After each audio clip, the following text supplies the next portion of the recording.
Congress, I think the U.S. president in his capacity as commander-in-chief can do it. Anybody who was forced out of or punished in the U.S. military for their unwillingness to abide by the vax mandate will be reinstated with full back pay 1.5 times X. That's on the policy we've already established.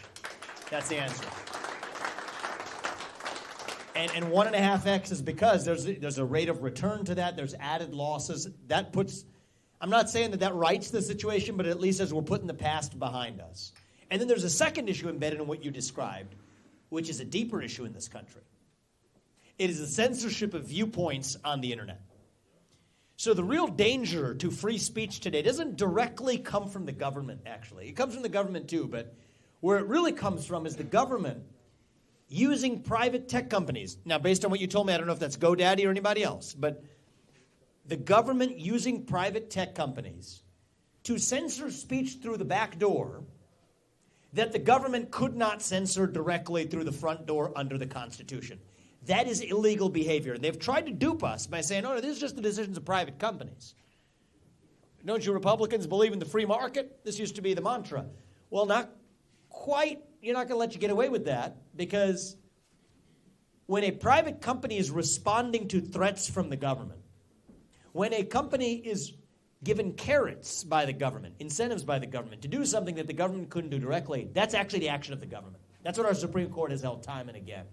An analogous case is there was a bookstore owner in the Bantam Books case. He wanted to sell a book. A local prosecutor says, no, I don't want you to sell the book. So the guy says, I'm going to sell it anyway. Then he threatens him and says, I'm going to prosecute you for some other unrelated crime. Then the bookstore owner takes the book down. A customer comes in and says, I want to buy the book. The bookstore owner doesn't have it. They take it all the way to the Supreme Court. The Supreme Court says that was government censorship. Even though it was the bookstore owner that took it down, that's still government censorship. So if the government is causing private companies to do something that the government wouldn't do directly, that's still state action in disguise. The Constitution still applies. That's illegal behavior and will hold the lawbreakers accountable. And that's how you restore the First Amendment culture in the United States of America. That's what I would say. And so 2 important points embedded in your question. I know what it goes into to file a citizen's petition, actually. And so I thank you for, and whoever your group is, for having the initiative to stand for them. Let me get the job done. Put me in there. We're going to reinstate anybody, 1.5 times pay. And we're going to actually expose any instance in which a government actor has pressured those tech companies to censor speech they couldn't directly, and we're going to hold the bad actors accountable. That's the answer. Thank you for your question, sir. Appreciate it. Thank you. Thank you. Now, I promise I'm going to sit across the table from Xi Jinping in about 18 months, so I can handle the hard ones. So give me the hard ones, guys. Sir, we'll go to you next.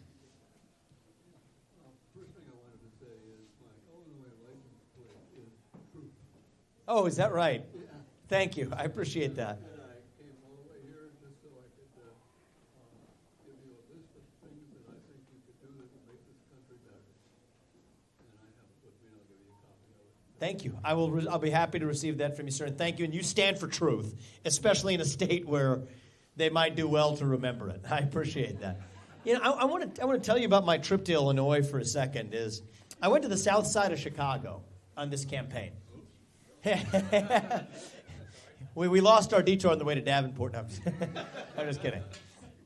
You know, in all truth, we went there intentionally because actually it turned out that we found a lot more agreement with the people who came than expected. They're as pissed off at their mayor as the rest of this country is. What Lori Lightfoot previously had done to the country before the latest guy was as much of a travesty as you see in cities across this country. So it's a room about this many people in it, maybe 95% black, 150% Democrat is what I was told.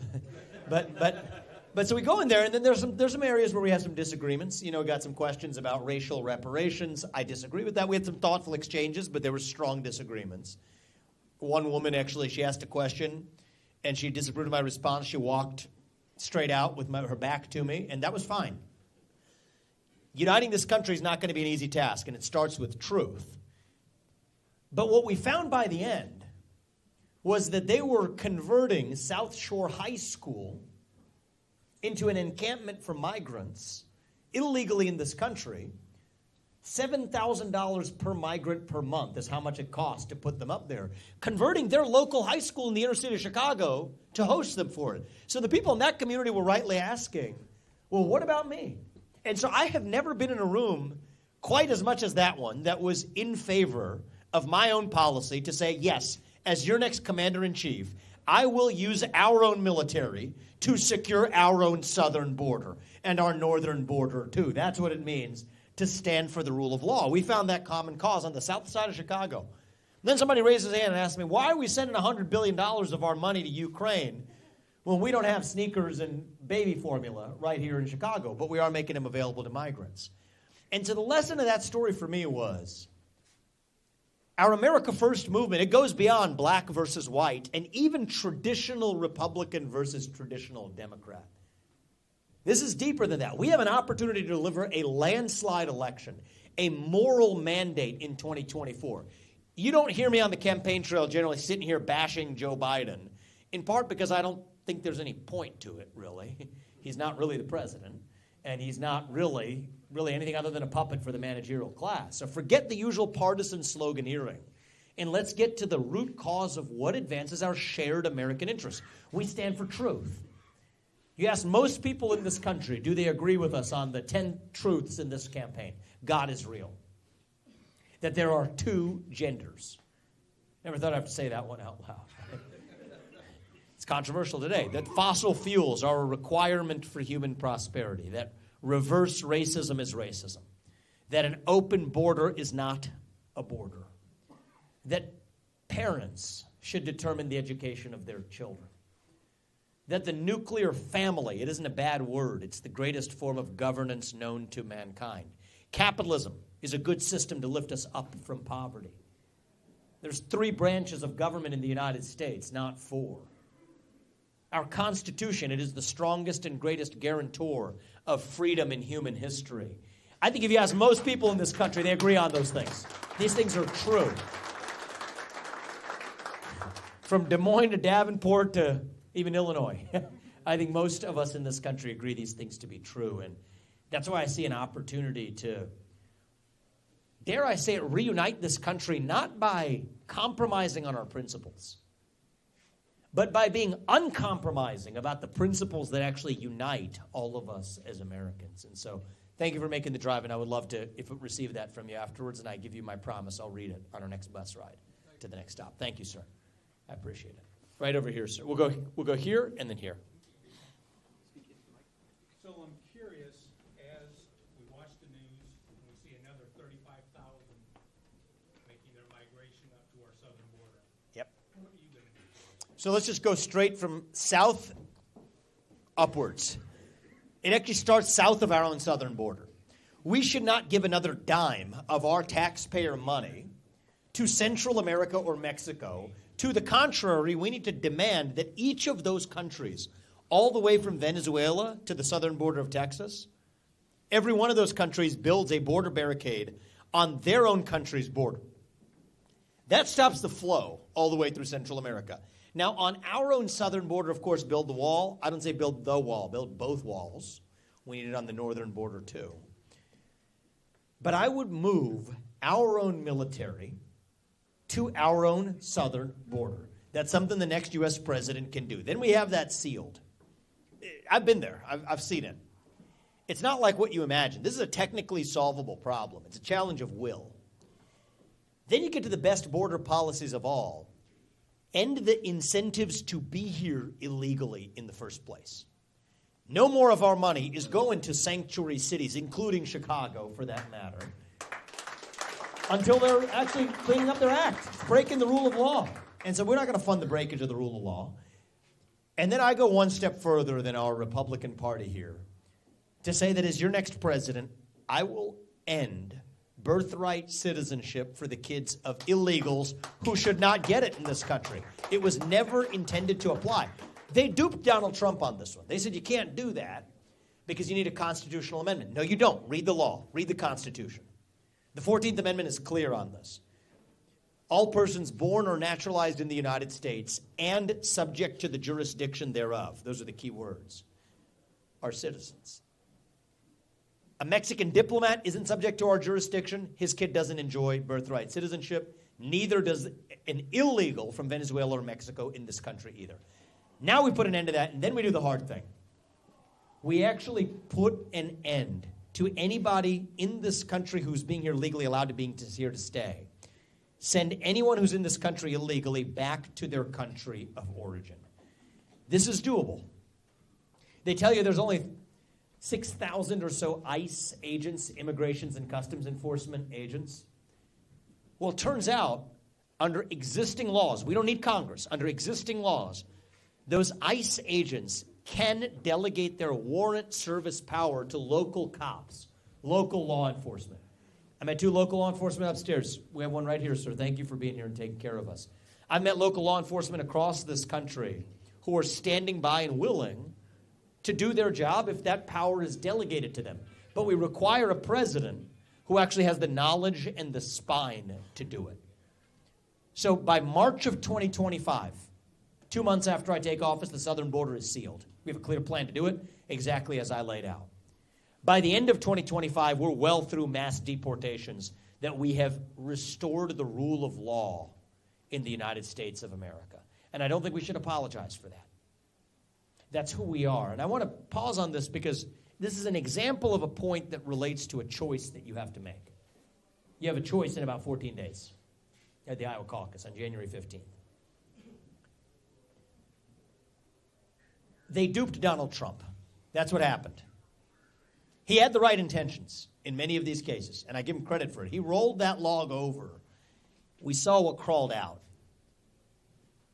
I'm bringing the pesticide. That's the way I look at this, is actually, we got to do what's right with standing against birthright citizenship for illegals. Already can do it pursuant to the Constitution. We can institute mass deportations without asking Congress for permission or for forgiveness. I've said I would fire 75% of the federal bureaucrats in my first term in office. They're gone. That's how you drain the swamp. Get serious about this. Now, they told him you can't do that because there's civil service protections that protect federal employees. Read the law. Those civil service protections only apply to individual employee firings. They do not apply to mass layoffs. Mass firings are absolutely what I am bringing to the D.C. bureaucracy. And so we have to take it as our obligation to take our America First agenda to the next level.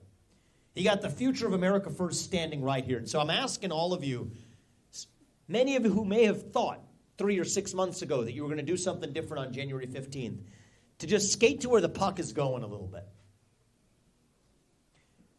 I'll speak to you directly for those of you in this room who are considering caucusing for Donald Trump on January 15th. I respect the man more than any other candidate has. I've been clear that if Maine or Colorado take him off the ballot, I'm off the ballot too. We will stand on principle in this country for what's right. We won't tolerate election interference in our GOP primary. But if you think that they are going to let this man get anywhere near that White House, I'm asking you to open your eyes.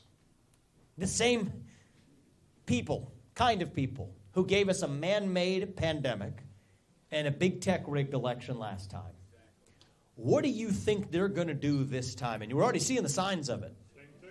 Absolutely. Or worse. And so I think that these people will stop at nothing. We cannot fall for the trap they have laid. They're selling us the rope today that they will use to hang us tomorrow. I'm asking you to open your eyes and not fall for that trap. Do the right thing for our country. We love the man because he got this fight started, but it is our job to finish it. America First is bigger than one man. It's bigger than Donald Trump. It's bigger than me. It belongs to you, the people of this country. It didn't start in 2016. It started in 1776. George Washington was the first America First conservative. We owe it to him and our founding fathers to get this right for the next 250 years. That's why I'm in this. We'll give it to you, sir. Test, okay. Mm-hmm. All right. How do I word this? How would you get rid of the deep state? And if you got rid of the deep state, that would also also be getting rid of the swamp, right? Or Oh yeah, those are the same, different terms, same concept. But the swamp is politicians, deep state. You got the lobbyists that are paying these politicians. And the bureaucrats, yeah. Yeah.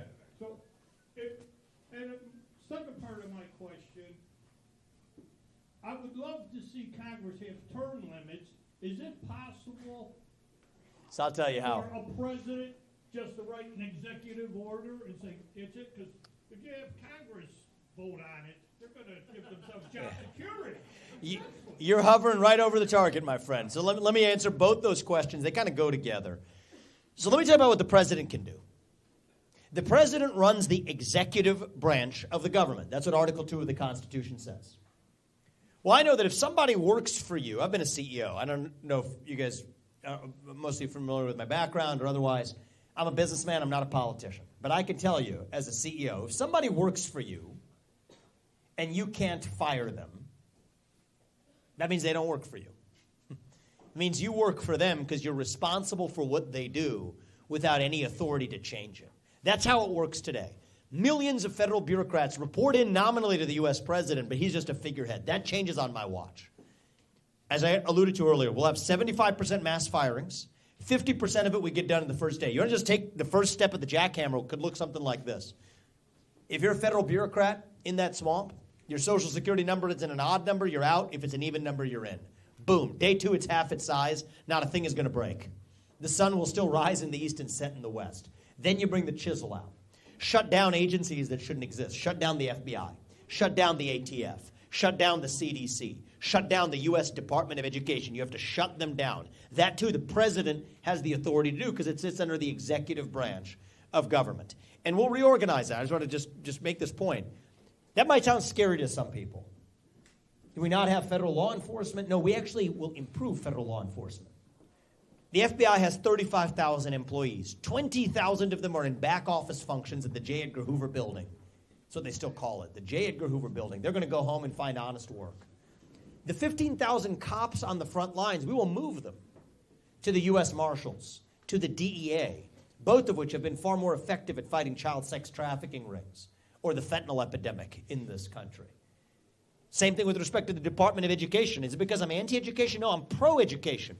Move that $80 billion to parents across this country who get to choose where they send their kids to school. This is how you drain the swamp. Now, the term limit I'm going to implement as president by executive action is the term limit for those bureaucrats, because that's in the executive branch. So my rule is this. If I can't work for you as your next president for more than 8 years, which I think is a good thing, then neither should any of those federal bureaucrats reporting into me either. 8-year term limits for the bureaucracy instead of civil service protections. That's how you drain the swamp in the deep state. For Congress, the conventional wisdom is you require a constitutional amendment. And that would never work for the reason you mentioned, because it requires 75% of the congressmen and senators to vote for term limiting themselves, which means they're not going to collect their paycheck. So I'm a business guy.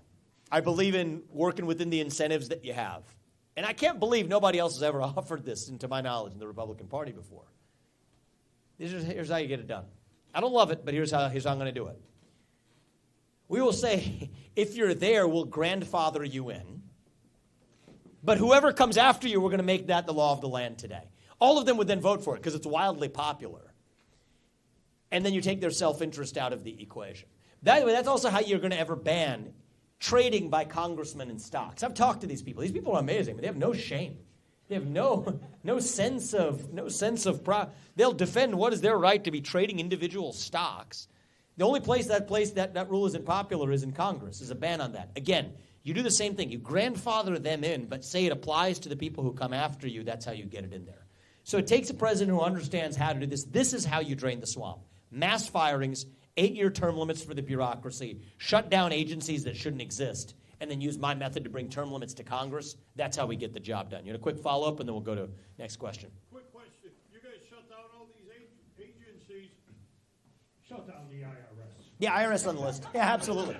IRS, Nuclear Regulatory Commission, FNS, Food and Nutrition Service. I mean, believe me, we're just getting started. For those of you guys who know Javier Milei, who that is, we're going to make him look like a moderate. He's the new president of Argentina, so we're just getting warmed up, my friend. Trust me. That's what we're getting in there to do. Sir, we'll come to you. I like your shirt. Thanks. Thanks for being here today. Quick question for you. The American dollar is really decreasing in value, and even under Republicans, federal debt has increased a lot. Yep. What's the solution? What's the next step? So I'll give you, there's the bigger term solution is, how do we fight our national debt now? We kind of have like a blaring red light emergency. If the interest payments on our national debt become the largest line item in the federal budget,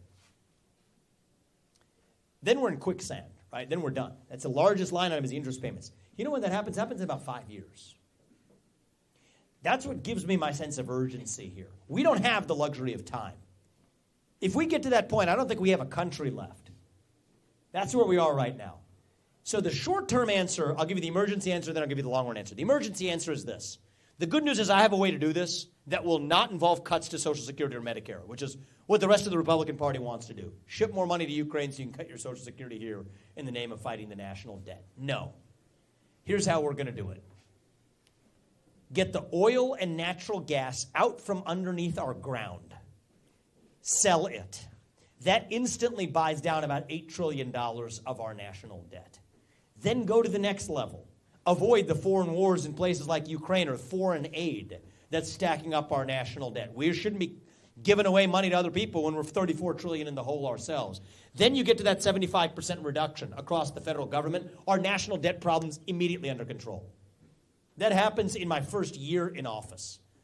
We can put this behind us. It takes a president who's been a CEO with a spine to act with fresh legs. That's why I'm in this. Now the longer run answer, reform the Fed. Dramatic reform of the U.S. Fed. Again, I'm going to tell you what I can do without Congress. I'm going to tell you what I'm going to do as your president. Single mandate for the U.S. Fed of stabilizing the dollar as a unit of measurement. What does that mean? We will peg the dollar to commodities. Gold, silver, nickel, agricultural and farm commodities. Peg the dollar. That ties the government's hands so it can't just print the money machine whenever it feels like it. It's pegged to something of real value. Now we're talking. For most of our national history, the dollar was pegged to the gold standard. Our GDP growth rates were highest when it was. For the last 25 years, you got the U.S. Federal Reserve printing money from on high like manna from heaven. And now we're about to lose our reserve currency status in the world. Now BRICS, Brazil, Russia, India, China, South Korea, are coming up with their own reserve currency that they're pegging to gold. That's going to take about 5 years to get to. I'm going to front run that, fix the problem right here as it is. Peg the dollar to gold, solve the national debt problem instantly, and we have this otherwise risk. It's a big risk facing us. We put that behind us. That's how we get the job done. I think it's going to take a CEO in the White House to do it. And so, for me, this is second nature. This is stuff I've written about for years. I've written several books over the last few years. But I'm not just writing about this as theory anymore. The hour is too late. We have about this shot to get it right, and if we don't, then I think that we may be at that end of the ancient Roman Empire.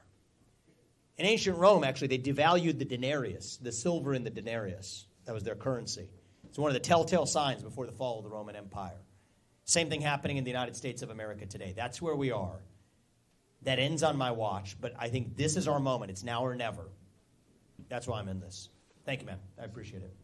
Take a couple more questions before we wrap. Sir, right here. Hey, good to see you again. I just got a question. We've talked several times before, but I'm also out there in the community with the Republican Party and so forth, and I'm finding that a lot of people are just, well, when we grew up, we were worried about the Cold War, right? Russia nuking us nuking them, blah, blah, blah. The kids now are still worried about that even more. Now all of a sudden we're looking at war all over the world. We have Iran playing in the Red Sea and all this. The kids are getting up hope. They're getting angry. They're having mental problems and so forth, trying to deal with it. They can't sleep. They can't focus. At the same time, veterans, I know there's a lot of them in here just like myself who rely on the VA to go to get their health care and so forth, and they're waiting now months again because our doctors are being taken down to the border to take care of the illegal aliens. So now we're waiting 5, 6, 7 months, and the suicide rate is increasing again. So everything has to trickle down. The point is that what are we going to do as a nation to finally unify? I was talking to our friend Marionette Miller-Meeks, Congresswoman. She's in Jerusalem. I was talking to her the other night, and I said, they're over there trying to find out if our hostages are still alive and if there's any chance of getting them out. Not quite sure. I don't think it's going to happen. But anyway, the point is all this stuff is getting really, really, really bad. We have to find a way where we can inspire the people and help our children sleep, help our veterans. The veterans here actually want to help out and be a part of the solution, but they aren't even being allowed to. I told her the other night, I said, you know what, we need another Reagan before we need another Lincoln. We need to unify this country, and no one has been able to do that. What do you propose? Thank you, Tim. I appreciate that. I appreciate your service to the country and everybody else in this room who you mentioned as veterans have served this country too. A country that doesn't stand for its own veterans isn't really a country. And yet today, and it's not just the 22 veterans a day they say are committing suicide. That number's closer to 40 today. Fentanyl and otherwise. On the streets, many homeless. So I've offered some very practical policies. First of all, to take care of our veterans. This is not partisan. We should be able to get this done instantly. Veterans deserve at least a 6-week paid decompression buffer after they come back from combat roles. That's minimum. PTSD goes down by 80% if we do that.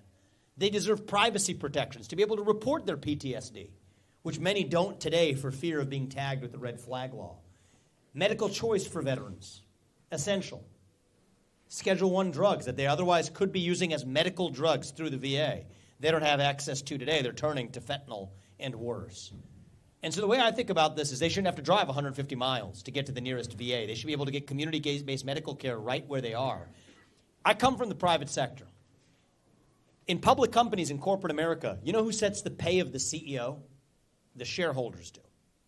They decide who's hired and fired. I will restructure the VA to treat the veterans as the shareholders of the VA. Actually make the VA accountable to the people they're supposed to serve, not a bunch of migrants that are flooding that southern border. Once you affect people's pay and whether or not they keep their job or not, that's how you get that done. So that's part of standing for veterans. And by the way, anybody's military pay and anybody's veterans benefits will no longer be subject to federal taxation. I think that that's a base principle across the board. It doesn't make any sense otherwise. Now, how do we solve that deeper crisis of national pride that you ask about? Young people today, we're lost. I say we in some sense. I'm 38 years old. I'm the youngest person ever to run for U.S. president as a Republican. And I think what's going on in our generation is something deeper. We are lost. We are hungry for a cause. We're starved for purpose and meaning and identity. At a time in our history when the things that used to fill that void, faith in God, patriotism, hard work, family, these things have disappeared in this country.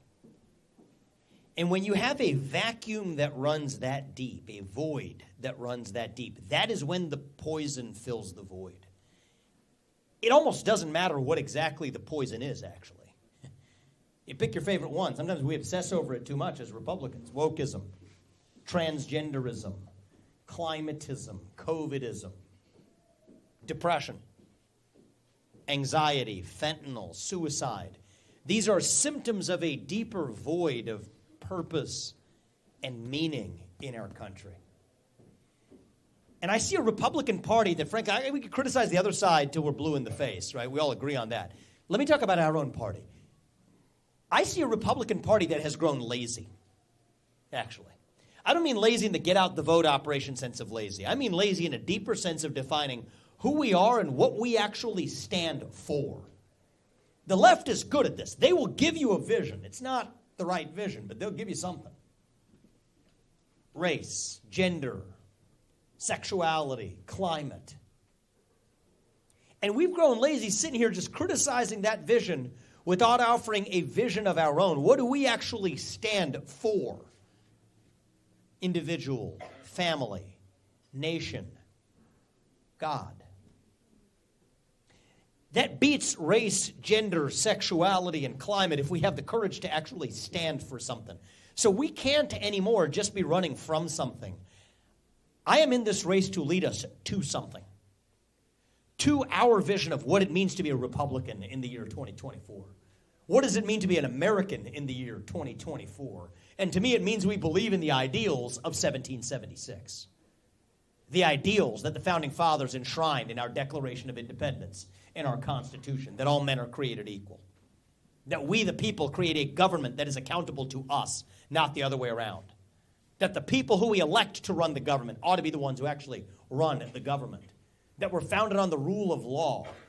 And I say this as the kid of legal immigrants to this country. That means your first act of entering this country cannot break the law. That's why I've said we'll use our military to seal the borders. We got to tie it to the why. We can't just be playing whack-a-mole anymore. Biden bad is not an agenda. That's why we had the red wave that never came. We have to actually have the courage and the spine and conviction to say this is what we stand for. That's what America First is all about. It stands for the idea that people we elect to run the government ought to run the government, and the moral duty they owe is to the citizens of this nation. See a gentleman serving with an army. Did you serve in the army, sir, yourself? Thank you for your service. Every one of you as a veteran deserves to press your next commander-in-chief on this set of questions. Thank you for your service to this country. And I think that one of the things we have failed to do in this country, in the foreign policy establishment of the last 25 years in both parties, is actually to protect our own homeland. Young people are scared. I hate to say this because they're not stupid. What happened on October 7th in Israel was a failure of border security. If that can happen in Israel, that can happen right here in the United States. I mean, it's happening as we speak. It's a matter of time until we have a president who's really willing to execute mass deportations and actually using the military to seal the border. So what I'll say is this. I have a radical vision for the use of our own military, and I think this will revive that sense of pride and purpose amongst young people to serve again. We're going to use our military and our national defense spending foremost to defend our homeland, to protect Americans who are right here, more vulnerable than we've ever been, to a border invasion at our southern border. That is what it is. You're not supposed to say it that way. It is an invasion. To protecting against cyber attacks, to super EMP, electromagnetic pulse attacks, that could take out our electric grid in a matter of days. We're more vulnerable than we've ever been, and we deserve a commander-in-chief who actually defends our own citizens. And I think that is an appropriate use of our own national defense spending and our own military. And I think that's how we bring back that sense of purpose and that sense of self-confidence to overcome what's become a culture of fear in this country. We need to replace embarrassment with pride. That's right. Just like we had on September 2nd. September 12th. September 12th. 2001. You know, we all went out and got flags, and we couldn't buy them, and you couldn't buy them anymore. Mm-hmm. And now no one flies flags, and everybody's negative, and everybody's depressed, and it's time to get back to some freaking pride and leading instead of tucking tail. I love the way you said that. I mean, there's more to this life than the aimless passage of time. Right? We're taught that our diversity is our strength. That's part of the problem in this country. We've been celebrating our diversity and our differences so much that we forgot all of the ways that we are the same as Americans, bound by that common set of ideals in this country. E pluribus unum, it means from many, one. See, our diversity can be a beautiful thing. It can be. But it's meaningless unless there's something greater that unites us across that diversity. Without that, we're really just a different-looking group of two-legged higher mammals, right? Walking some geographic space that we call a country, doing what our iPhones tell us to do on a given day. That's what I see in the country at times today. 60% of young Americans say they would sooner give up their right to vote than to give up their access to TikTok. I mean, it sounds like a snarky observation. It's just a fact. It's where we are today. That doesn't work. So, I mean, in terms of policy, I have some ideas on this. I think every high school senior who graduates from high school should have to pass the same civics test that every immigrant has to pass in order to become a voting citizen of this country. You got to have skin in the game to play in the game. Young people don't value a country we just passively inherit. We value a country we have a stake in building, in creating, in knowing something about. But half of this is going to be reviving our national character, actually.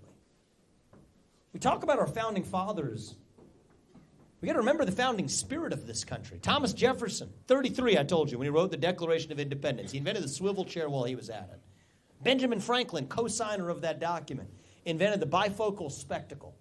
He actually was an inventor of the Franklin stove, the first lightning rod we got in this country. Amazing. This is Benjamin Franklin. Robert Livingston. He's actually, while an ambassador to France, he was also a co-signer of the Declaration of Independence, invented one of the main components of the steamship, the steamboat. I mean, these guys there was something in the water back then in 1776. That's that founding spirit we need to revive. It's as though our inner animal spirit, this is kind of the card for your question, it's about the soul of this country.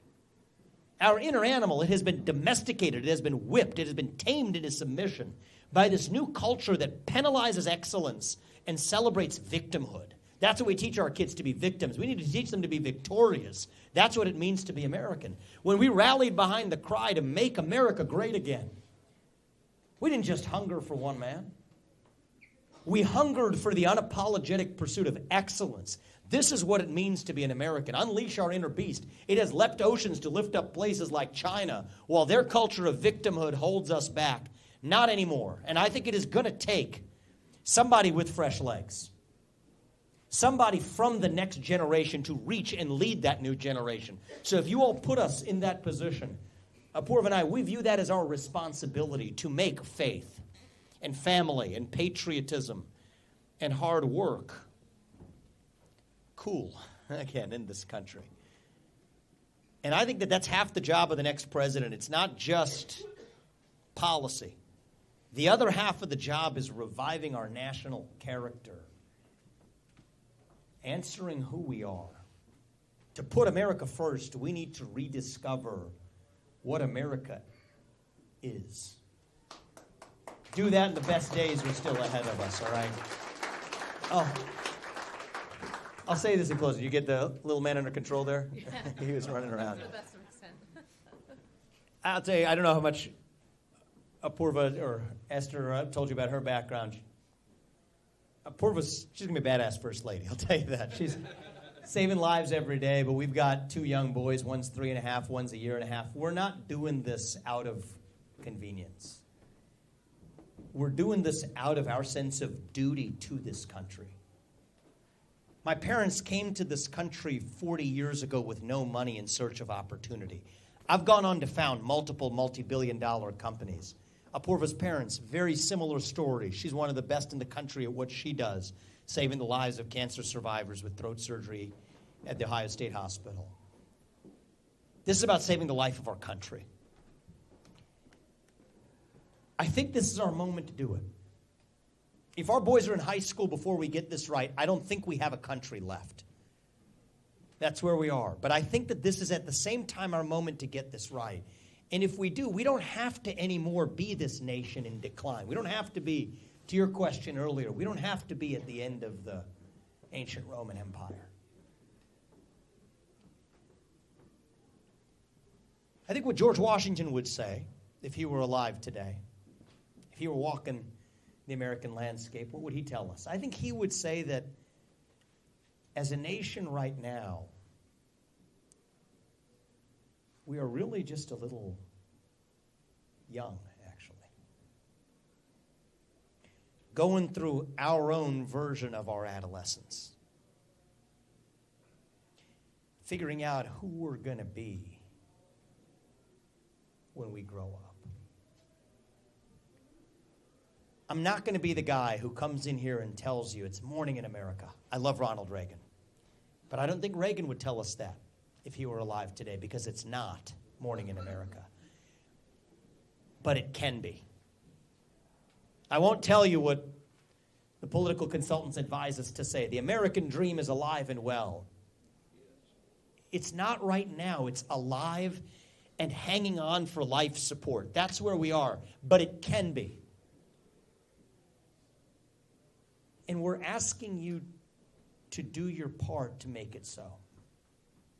Every one of your votes at that Iowa caucus, it's like the equivalent of 1 million people in the impact it has on selecting the next president. So we're asking you, every one of you, to take 30 minutes of your time to save this country on January 15th. And I'm asking you for a little bit more than that. In the 2 weeks between now and next Monday, week from Monday, I'm asking you to tell 100 people, tell 10 people in this community who couldn't be here today about what we're talking about here too. Bring them to that Iowa caucus. And if you guys do your part, I'll tell you, the system isn't made for a guy like me to do this, a family like us to do this. Believe me. I can't even begin to tell you all the way it's stacked against us, but I'm not a victim either. We can do this because Iowa goes first. I think we're going to deliver a shock. I think we're going to win the Iowa caucus. And I think we're going to win it for the same reason we deliver the general election in a landslide. We're bringing new people and a new generation into our movement. And with your help, we can. So if you all do your part, and that's what we're asking you for, you all do your part in about 2 weeks. I promise you, Apurva and I and our family, we will do ours to make sure, not in some fake politician way, but in a true way, make sure that our country's best days are actually still ahead of us. Thank you for coming today, guys. God bless you and your families, and may God bless our United States of America. We will not stop. Thank you, guys. God bless you. Thank you. Thank you. Thank you. Thank you, guys. Thank you. Thank you. Thank you. We have time for some pictures, Charles? Yeah. We have time? No pictures. Thank you. Hey guys, be sure to sign up for the team. Hey, thank you so much for answering my question. Thank you guys for coming out. I don't know if I got that. I don't know if it did. Good to see you, brother. So you're asking the right questions. Yep, let's do it. Let's do it. I don't know how that works. There you go. There you go. There we go. Here, do it this way. There you go. Oh, Good. thank you, sir. Thanks, buddy. What's your name, sir? Michael. Michael. Thank you very much, Good Michael. luck to you. I appreciate you. Spread this message. We're going to do this. And if you don't, Even. We're going to do this Hey, with your knock help. it out. With I'd your still help. like One to way or see another. you We're in win this for the another. country. You spread the word. We're going to do it this time. Thank you. Nice to meet you. I'm Mike's wife. Oh, good to see you. Thank you for being here. monster. Thank you for being here. I love Yeah. you guys. Yeah, let's do it. Let's do it. Thank you. Thank you so guys. much. I appreciate it. It's great. You spread the message, and we're going to do our part. We'll give you our vote if you're the nominee. I appreciate it. Well, I'm asking for it on January 15th. And I think that I don't want you to fall for the trick. Okay. They've laid a trap. You think they're going to let this I man? believe that. They're not going to let this man. I respect him, but we're going to take our movement further, okay? Okay. Thank you. I've been here Good all seeing my you. life. I'll spread your word. But I got a question. Yeah, sure. I've seen you on a podcast about Ron McDaniels, about kind of already picking who they want for the. Oh, yeah. Yeah, it's ridiculous to me. It just sickens me. It's corrupt. So, I mean, his party's broken. I know. If you don't get the nomination, are you going to run independent? I'm focused on getting the nomination. I think we can I'm do it gonna because of try Iowa. too. Because But of Iowa. is that So the let's plan? let's. One person? I'm a laser focused guy. Let's make this happen. That's what I would say. appreciate it. With your help, you come to the caucus, I and you will. bring a lot of people with I you. will be there. We're going to deliver a shock here. Absolutely. If I win the caucus, I'm your president. Let's make that Thank you happen. very much. Thank you, man. Thank you. I appreciate it. Thank you. Here you go. Oh, thank you. I appreciate that. I love it. Thank you, brother. Good seeing you. Thank you. Hey, guys. Richard Schwab and Richard, good to Rachel. see you. Rachel, hey, thank you for being here, guys. Yeah, Thank you for we having absolutely us. appreciate it. Thank I'm the you. brewery owner, so. Oh, you are? Yeah, This we place own is the awesome. place. I was Yeah, like, Thank you. Yeah, we opened up stunning. in April, Thank so. you for No, I mean, beyond words, actually. It's beautiful upstairs. Congratulations on what you thank guys you, are no Absolutely problem. appreciate it. You have to Anything come back else when we you can do. hang out with us. I would for a love little that. while. I would love it. You spread, if you don't mind, spread the positive message in this community. Absolutely. We were excited Thank to you, hear guys. you were here. Thank you, Cheers. guys. Take care, guys. Cheers. Good to see you, man. What's your name? Mason, McManus. Hey. Jennifer, good to see you. Come out on January 15th, guys. I was wondering if we could get a picture. Yeah, let's get a picture, guys. Come on in. Have you done the Iowa caucus before? No, not really. I had to do it online. Do it this time. Yeah, Do it this time. yeah. You guys, our generation, your generation. Yeah. Make it happen. I appreciate Thank you, what guys. you're Thank you. Thank you, brother. It means a lot. Thank you very much. It was great today. It's good Thanks to see for coming out. Thank you. It meant a lot to me. So thank you for coming all the way, sir. Thank you. This is for me, right? No, your staff. Oh, they already got it? Okay, got it. Thank you. We'll get a picture. We'll get it. Thank you, sir. I appreciate you being here. How are you? What's your name, I'm man? Scott. I'm the mayor of Clinton here. Oh, you are? Yeah, excited to have you here. Thank you, Mr. Mayor. Yeah, what's your excited name? I'm Scott. What's your last name? Madison. Mayor Madison? Yeah. Okay, good to see you. Same age. I'm excited to have Awesome, someone man. from my generation Thank that's you. looking to lead. So we Well, appreciate it's it. not, President's not going to do it alone. It's going to take small-town mayors across this country, too. Yeah. So I'm counting on you, too, man. Awesome. Thank you Thank for you. You coming. spread the word in this community. Can you take a picture He's a real good quick? man. Yeah, let's do it. He's on the city council.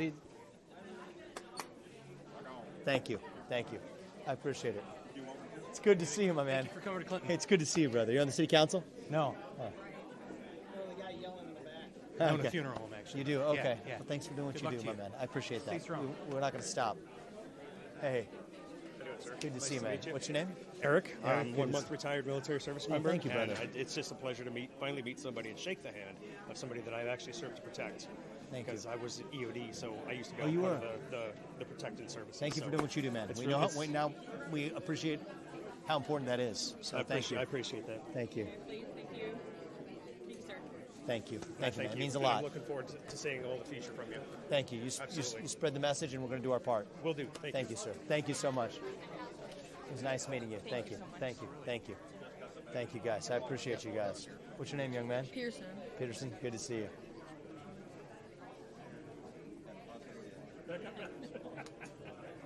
Thank you, man. Yeah. Proud of you for being here.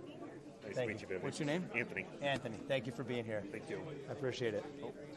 Yeah, Thank you. He got one. awesome. Yeah. Thank Hi, you. Vivek. Thank you. What's your name? Beth. Beth. I'm a Thank you for teacher, being here. but also You are? farm. Oh, you And are? we're a Good for farm teachers family. and farmers. She's got a good question Hey, for good you. to see you. So, fourth generation farm family. Great. I want to know what you know about agriculture and how you plan to fight for the family farms. Well, look, I think that the Farm Bill, a lot of that should be a no-brainer. What's in there? I think that food security in this country is essential. The WOTUS regulations, I think, are out of control. I think create a lot of uncertainty. And I didn't mention it today. I probably should have.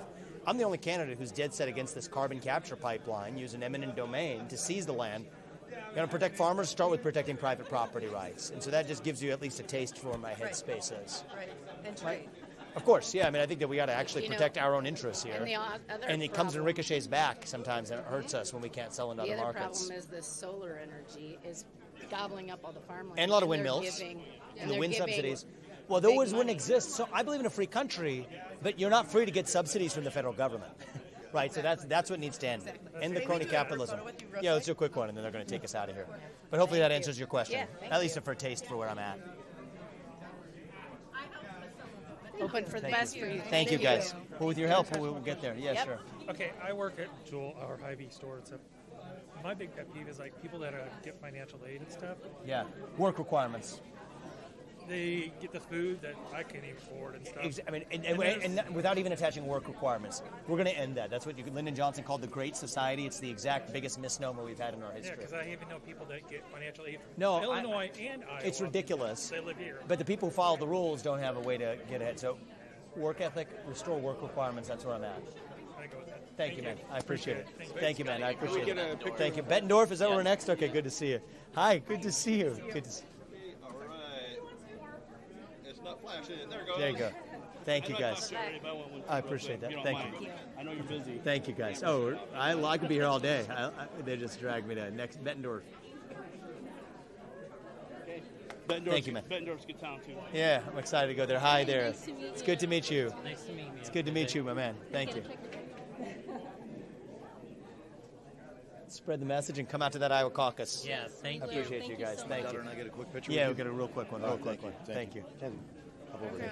Thank you, ladies. I appreciate it. Before getting this picture taken, I will tell you it's so good to see an articulate candidate. Thank you, Someone man. who can Spread the speak. message and we're going to do this, Thank all you. right? Thank you. Thank you, guys.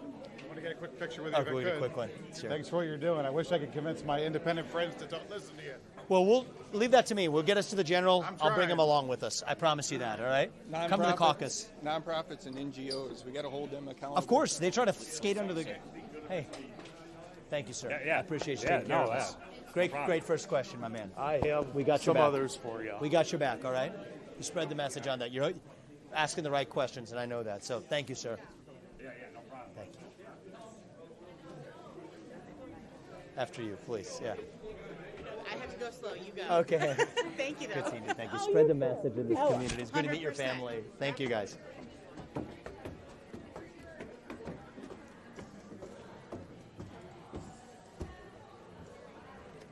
Thank you, man. Keep up the good work. Thank you. Keep up the good work. Thank you. Thank you, guys. Thank you, man. I appreciate it. Keep up the good work, man. Keep pounding it. We'll see you guys. It's a beautiful place, huh? I love this. It's good to see you. I'm Vivek. Hey, good to see you guys.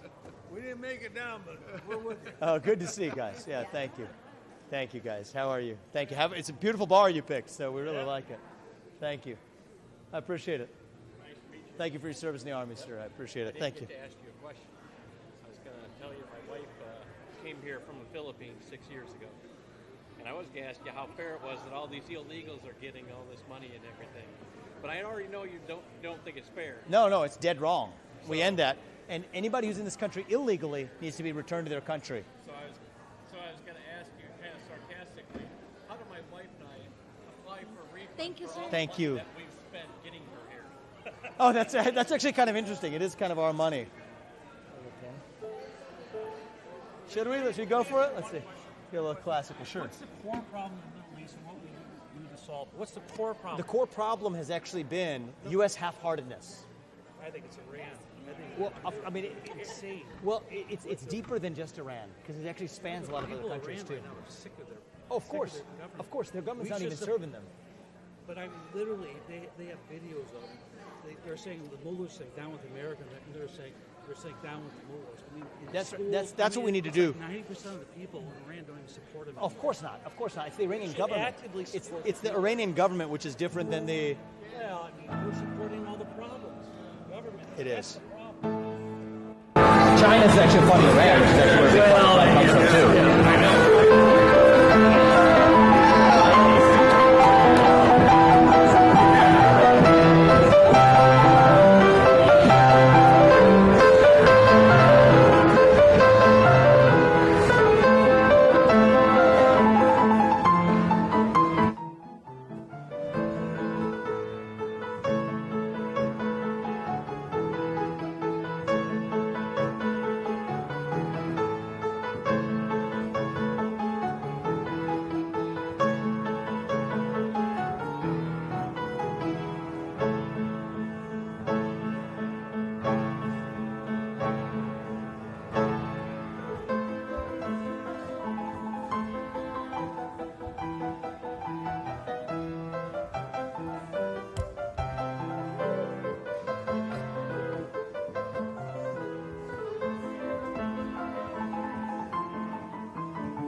We'll leave it at that. Thank you guys. I appreciate it. That was a fun night. Thank you guys. I appreciate it. Here's a challenge. What's that? We can stay here all night, but we're going to Bettendorf for an event. Thank you, man. I appreciate it. Thank you. Thank you, man. I appreciate it. Get a picture of us? Please. We just happened to be having dinner. You're downstairs, man. You come down? Oh, yeah. Amazing. Good to see you Sit. guys. I'm Sit. glad. I'm glad. Thank you, brother. Yeah. Glad to be here, guys. Thank you, guys. We'll see you. Take care, brother. Thank you. Thank you, guys. I appreciate it. Thank you, guys. Thank you. Oh, yeah, we love the spot. We got the piano and everything here. Yeah, she's always the owners here. We got to take it with the background. Thank you so much. You really gotta say something, buddy. You spread the message. Thank you so much. Thank you, Good man. luck. Thank We you, really guys. appreciate you. Thank you, guys. Take care, guys. We'll see you guys.